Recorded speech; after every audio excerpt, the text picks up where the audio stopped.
I saw the box before I saw her smile. White silk. Perfect ribbon. A trap dressed as a gift. My husband didn't flinch. He just said 2 words. Don't touch it. And in that second, his entire SEAL team stood up.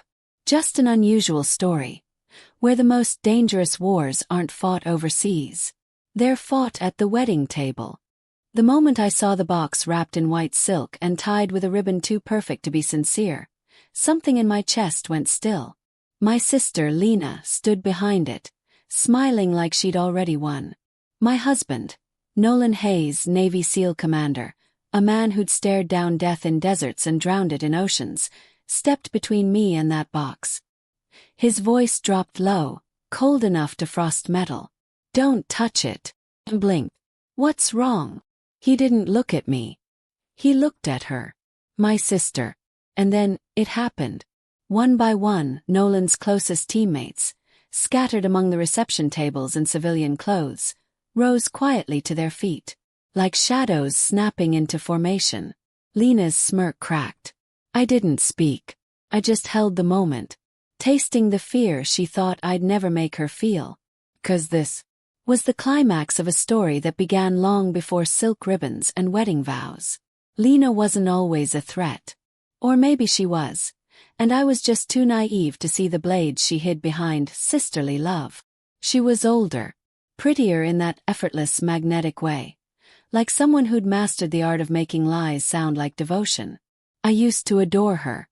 When I met Nolan, steady hands, clear eyes, a man built from loyalty and quiet strength, she hugged me too long, asked too many questions, studied him like he was a prize she meant to steal.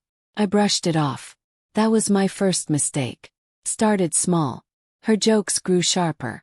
Her visits, unannounced. Her questions, too personal. Nolan noticed before I did. She's testing limits, he said gently. Be careful. I told him she meant well, that she was family. Then came the message. A notification on my phone. Name. Her words. He'll leave you eventually. Men like him don't stay with women like you. I confronted her. She laughed. You're being sensitive, she said. I'm just looking out for you. That night, Nolan held me tight and whispered. She doesn't want to protect you. She wants to break you. So I stopped waiting. I started watching. And then I found the evidence. A week before the wedding, I came home early. Nolan had stepped out. Lena thought she was alone. But I heard her voice through the door. Edley. The box will ruin everything. He'll see it. He'll finally understand what she really is. Don't worry. She trusts me. My blood turned to ice. Box. The sentimental sister gift she'd been crafting for months. Now I knew the truth. She wasn't just sabotaging my wedding.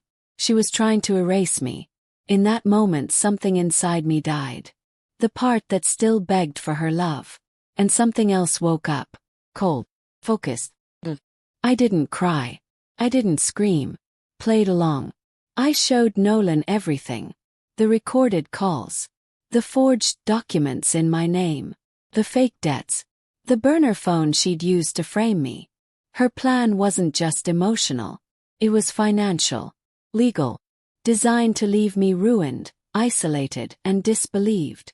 Nolan didn't rage. He just nodded. We'll handle it. And in that word I found my anchor. We set the trap. Hired a forensic accountant, lawyer, private investigator, and asked his team to be guests at the wedding, just in case. All that was left. Let her walk right into it. Back to the reception. Music silenced. Guests whispering. Lena's confidence fraying at the edges. Nolan nodded to his friend Jax, who opened the box with gloved hands. Inside, forged loan agreements, fake medical bills, a burner phone loaded with texts she sent, pretending to be me, and a pre-written police statement. My sister's been unstable. I was trying to help. The room went dead silent. Nolan stepped aside. It was my turn. I walked up to Lena. Spoke so softly she had to lean in. You brought a threat into my home. But you didn't expect I'd open the door for you. Her face went pale. Everything in that box is already filed with the DA. My lawyer arrives in 10 minutes. So do the police. She opened her mouth. No sound came out. For the first time in our lives, she was the one exposed. She was the liar. She was powerless. They escorted her out, not roughly but firmly, while 200 guests watched in stunned silence. Nolan took my hand. Not to comfort me, to stand with me. Two people who refused to be victims. Later, when the night finally stilled, he kissed my temple and said, "You handled today with more strength than anyone I know." I didn't feel strong, felt free. And as I looked at the empty space where my sister once stood, I realized I didn't lose family today. I removed a predator. And sometimes, the most merciful justice is simply letting the truth speak, and watching the liar fall all by herself. She thought love was weakness. But I showed her. Truth is the sharpest weapon of all. Just an unusual story, where every silence has a reason, and every gift might be a war.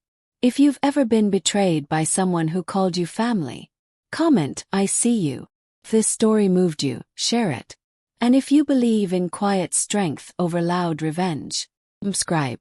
'Cause the next story might be yours.